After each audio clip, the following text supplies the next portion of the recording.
إن الحمد لله نحمده ونستعينه ونستغفره ونعوذ بالله من شرور أنفسنا ومن سيئات أعمالنا من يهده الله فلا مضل له ومن يضلله فلا هادي له ونشهد أن لا إله إلا الله وحده لا شريك له ونشهد أن محمدا عبده ورسوله أما بعد أعوذ بالله من الشيطان الرجيم بفضل بسم الله الرحمن الرحيم ربنا وأدخلهم جنات عدن التي وعدتهم ومن صلح من آبائهم وأزواجهم وذرياتهم إنك أنت العزيز الحكيم صدق الله العليم. கண்ணியத்திற்குரிய அல்லாஹ்வின் நல்லடியார்களே, சகோதரர்களே, அல்லாஹ்வினுடைய அரிசை சுமக்கக்கூடிய மலக்குமார்களிலேயே அந்தஸ்தில் உயர்வாக இருக்கக்கூடிய, உயர்ந்த அந்தஸ்தில் இருக்கக்கூடிய அந்த வானவர்கள் இந்த அடியானுக்காக வேண்டி செய்யக்கூடிய துஆவை தான் அல்லாஹ் குர்ஆனிலே பதிவு செய்கின்றார். ரப்பனா வ அத்கில்ஹும் ஜன்னாத்தின் அதினில்லதி, எங்கள் இறைவா, நீ வாக்களித்துள்ள அதுனி என்னும் சொர்க்கத்தில் இவர்களையும், இன்னும் ஒமன் சலஹ மின் ஆபாயிஹிம் வ அஸ்வாஜிஹிம் வ துர்ரியாத்திஹிம், இவர்களுடைய மூதாதையர்களையும் இவர்களுடைய மனைவியர்களையும் இவர்களுடைய சந்ததிகளையும், இன்னும் உலகத்தில் வாழும் பொழுது ஈமான் கொண்டு இவர்களோடு யாரெல்லாம் இணக்கமாக வாழ்ந்தார்களோ, யாரெல்லாம் இவர்களோடு சேர்ந்து வாழ்ந்தார்களோ, யாரெல்லாம் இவர்களோடு உறவு வைத்து வாழ்ந்தார்களோ அவர்களையும் அதன் என்னும் சொர்க்கத்தில் நுழைய செய்வாயாக என்பதாக ஒரு அடியானுக்காக வேண்டி அல்லாஹ்வினுடைய அரிசை சுமக்கக்கூடிய எல்லா மலக்குமார்களை விட உயர்ந்த அந்தஸ்தில் இருக்கக்கூடிய அந்த வானவர்கள் கேட்கக்கூடிய ஒரு துவா. எல்லாம் வல்ல இறைவன் அந்த மலக்குகள் கேட்கக்கூடிய துவாவை அல்லாஹ் நமக்கும் நசீபாக்கி வைப்பானாக. கண்ணியத்திற்குரிய அல்லாஹ்வின் நல்லடியார்களே, சகோதரர்களே, பெருமானார் ஸல்லல்லாஹு அலைஹி வஸல்லம் அன்னவர்கள் மலக்குமார்களுடைய துஆக்களை நாம் பெறுவதும், அல்லாஹ்வினுடைய அருளை, அல்லாஹ்வின் உதவியை பெறுவதும், பெருமானார் ஸல்லல்லாஹு அலைஹி வஸல்லம் ஷஃபாஅத்தை பெறுவதும் சில குணங்களை கொண்டுதான் முடியும். சில குணங்கள், சில நல்ல குணங்களை கொண்டு நாளை மறுமை நாளையில உயர்ந்த அந்தஸ்தை அடையக்கூடியவர்களையும் மறுமையில அல்லாஹ் அடையாளப்படுத்துவான். அவர்களிடத்துல பெரிய இபாதத்து ஒண்ணு இருக்காது, ஆனா நல்ல குணங்கள் இருந்திருக்கும். அந்த நல்ல குணத்தின் காரணமாக அல்லாஹ் என்ன செஞ்சிருவானா, அவர்களுடைய பாவங்களை அல்லாஹ் மன்னிச்சிடுவான். யாருடைய பாவத்தை அல்லாஹ் மன்னிப்பான், யாரை அல்லாஹ் தண்டிப்பான் என்பது யாருக்கும் தெரியாது. அது அல்லாஹ்வினுடைய நாட்டம். யாரை அல்லாஹ் விரும்புறானோ அவங்களை அல்லாஹ் மன்னிப்பான். அவர் எவ்வளவு பெரிய பாவத்தோடு வந்திருந்தாலும் அல்லாஹ் விரும்புனா அல்லாஹ் மன்னிச்சிடுவான்.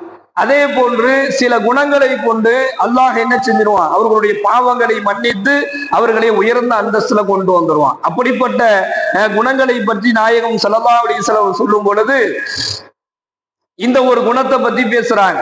என்ன குணம் அப்படின்னு சொன்னா, பெருமானார் ஸல்லல்லாஹு அலைஹி வஸல்லம் அன்னவர்கள் கூறினார்கள், நீங்கள் ஒருபோதும் தன்னுடைய, அதாவது உங்களுடைய சுய சந்தோஷத்திற்காக வேண்டி, நீங்கள் ஒருபோதும் உங்களுடைய தனிப்பட்ட முறையில் நீங்கள் சந்தோஷமாக மகிழ்ச்சியாக இருக்க வேண்டும் என்பதற்காக வேண்டி எந்த நிலையிலேயுமே நீங்கள் பிறரை சங்கடப்படுத்த வேண்டாம் என்பதாக நாயகம் ஸல்லல்லாஹு அலைஹி வஸல்லம் அவர்கள் கூறி காட்டுகின்றார்கள். தன்னுடைய கரத்தாலும் தன்னுடைய நாவாலும் பிறருக்கு தொந்தரவுகளும் தொல்லைகளும் நோவினைகளும் தராமல் இருப்பவரே உண்மையான முஸ்லிம் ஆவார் என்பதாக ஸல்லல்லாஹு அலைஹி வஸல்லம் அவர்கள் சொல்லி காண்பிக்கின்றார்கள். அப்போ இந்த அடுத்தவர்களை சங்கடப்படுத்தாமல் இருக்கக்கூடிய அந்த குணம் இருக்குது, அது ஆக உயர்ந்த ஒரு குணம். அந்த குணத்தை அல்லாஹ் விரும்புறான்.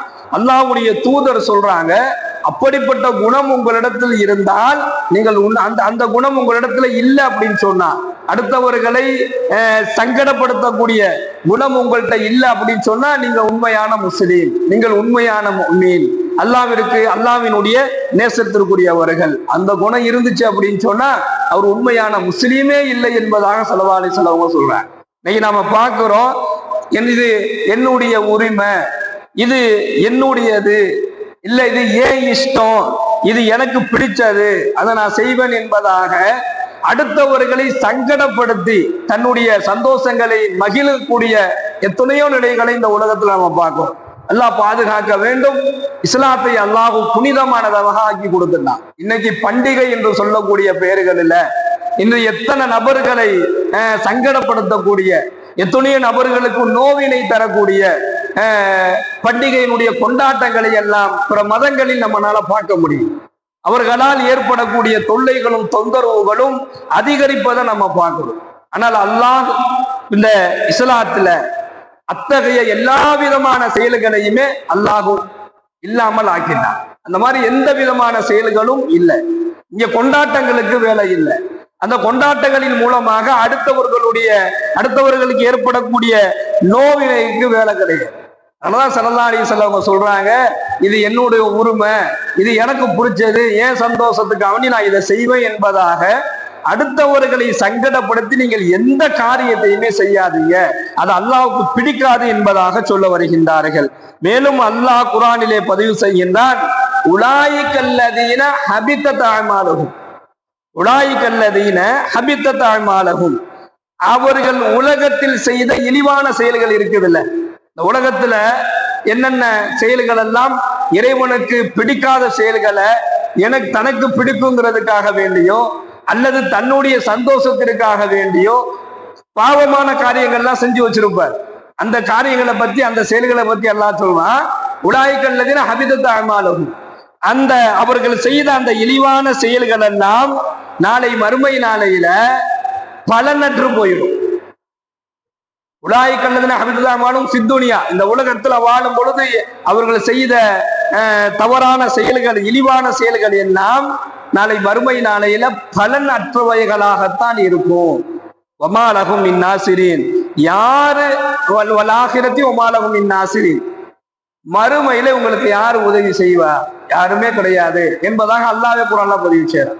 இந்த உலகத்துல செய்யக்கூடிய இழிவான செயல்கள், அடுத்தவர்களை சங்கடப்படுத்துவது, அடுத்தவர்களுக்கு நோவினை தருவது, அடுத்தவர்களை புறம் பேசுவது, அடுத்தவர்கள் மீது ஃபித்னாக்களை, ஃபசாதுகளை, நயவஞ்சகத்தை கலந்து விடுவது, அடுத்தவர்கள் மீது இட்டு கட்டுவது, இப்படி நோவினை தரக்கூடிய இழிவான செயல்களை செய்தால் அதை கொண்டு அது மறுமையில பலனற்றவைகளாக ஆகிவிடும். அதற்கு உண்டான தண்டனை அவர் பெற்றுதான் ஆகணும். வமா லஹும் மின் நாசிரீன், அவருக்கு யாருமே நாளை மறுமையில உதவி செய்ய வரமாட்டாங்க என்பதாக அல்லாஹ் குர்ஆனிலே பதிவு செய்கின்றான். கண்ணியமிக்க சகோதரர்களே, பெருமானார் ஸல்லல்லாஹு அலைஹி வஸல்லம் அவர்கள் கூறினார்கள், என்னுடைய உம்மத்தினுடைய நற்செயல்களை அல்லாஹ் எனக்கு காட்டினான், எனக்கு காட்டப்பட்டது. என்னுடைய உம்மத்தார்களுடைய நல்ல நல்ல செயல்கள் எல்லாம் எனக்கு எடுத்து காட்டப்பட்டது. அதுல எனக்கு காட்டப்பட்ட செயல் என்ன அப்படின்னு சொன்னா, நடந்து செல்லக்கூடிய பாதையில, நடைபாதையில மக்களுக்கு இடையூறு தரக்கூடிய பொருட்களை அகற்றுவதுதான் அதில் ஆக உயர்ந்ததாக எனக்கு காட்டப்பட்டது என்பதாக ஸல்லல்லாஹு அலைஹி வஸல்லம் அவர்கள் சொல்லி காண்பிக்கின்றார்கள். ஒரு பாதையில் இருக்கக்கூடிய கல்லையோ முள்ளையோ மக்களுக்கு இடையூறு தர மாதிரி அது நடு பாதையில கிடக்குது, அதை எடுத்து ஒருத்தர் ஓரமா எடுத்து போட்டுட்டாருன்னா அது ஆகப்பெரிய செயலாக எனக்கு காட்டப்பட்டது என்பதாக ஸல்லல்லாஹு அலைஹி வஸல்லம் அவர்கள் சொல்லி காண்பிக்கின்றார்கள். எந்த அளவுக்கு அடுத்தவர்களை நோவினை தரக்கூடாது என்பதற்கு நாம் ஹதீஸ்ல நம்ம பார்த்தோம் அப்படின்னு சொன்னா, அன்னை ஆயிஷா ரலியல்லாஹு அன்ஹா அவர்களுடைய பணிப்பெண், அவங்க சொல்றாங்க ஆயிஷா அம்மாட்ட, இன்னைக்கு நான் காபாவை போய் நான் தவாப் செஞ்சேன், காபத்துல்லாவை நான் போய் தவாப் செஞ்சேன், 7 சுத்தி வந்தா அதுக்கு பேரு ஒரு தவாப், நான் தவாப் செஞ்சேன்.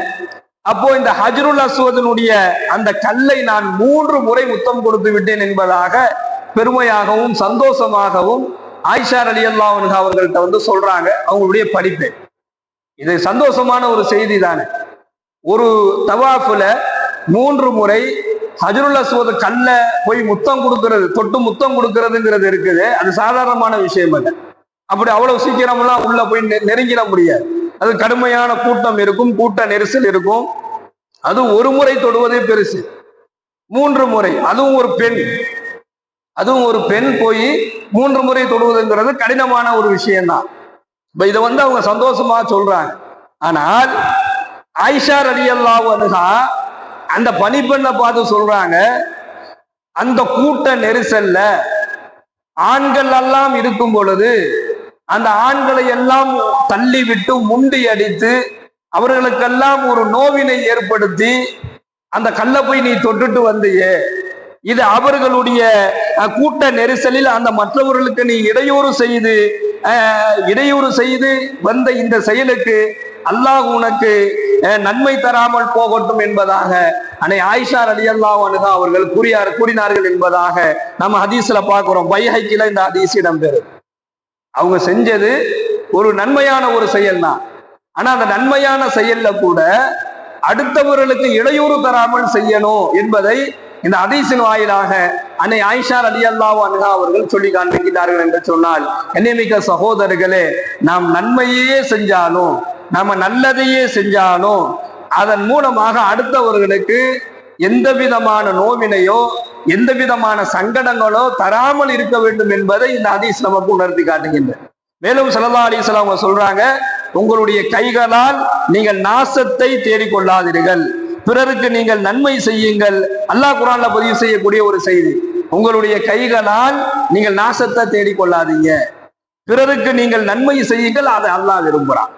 நீங்கள் பிறருக்கு நோவினை தராமல் வாழ்வது, பிறரை சங்கடப்படுத்தாமல் இருப்பது ஆக சிறந்த நன்மையை பெற்றுத்தரும் என்பதாக நாம் பார்க்கிறோம். எல்லாம் வல்ல இறைவன் யாருக்கும் எந்த நிலையிலேயுமே எந்த விதமான நோவினைகளும் செய்யாத சிறந்த வாழ்க்கையை நமக்கு வழங்கி அருள் புரிவானாக. வாயிதாவானா அல்ஹம்துலில்லாஹி ரப்பில் ஆலமீன். அஸ்ஸலாமு அலைக்கும் வரஹ்மத்துல்லாஹி வபரகாத்துஹு. சுப்ஹானல்லாஹி வபிஹம்திஹி சுப்ஹானக்கல்லாஹும்ம வபிஹம்திக வ நஷ்ஹது அல்லா இலாஹா இல்லா அன்த வ நஸ்தக்ஃபிருக வ நத்தூபு இலைக்.